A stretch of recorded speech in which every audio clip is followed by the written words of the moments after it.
মুর্শিদাবাদের বুকে আরো একটা বড় অ্যাভেরি তৈরি হচ্ছে, যেটা আছে 24 ফুট বাই 10 ফুট এবং হাইট আছে 6.5 ফুট।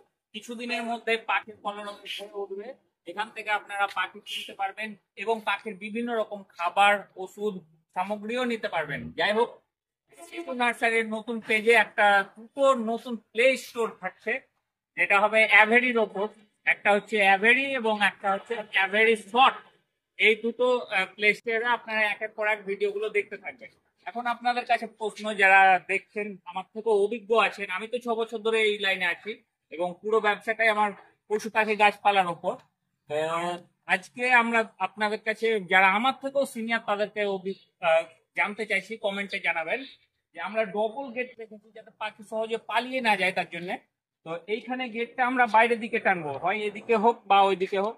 আর সেকেন্ড যেটা গেট করবো সেটা কি এইটা করলে সুবিধা হবে না এই সাইডে করলে সুবিধা হবে? এই সাইডে হয়তো খুললাম, এই গেটটা থেকে খুলে এই যাওয়ার যেহেতু ওয়াল হচ্ছে, এইদিকে খুললে সুবিধা হবে না এইদিকে খুললে সুবিধা হবে? কমেন্ট করে জানান অবশ্যই। আর একের পর এক পার্ট বাই পার্ট ভিডিও দেখতে পাবেন শর্টে, এবং এটা নিয়ে বিশদের বড় ভিডিও থাকবে। ধন্যবাদ।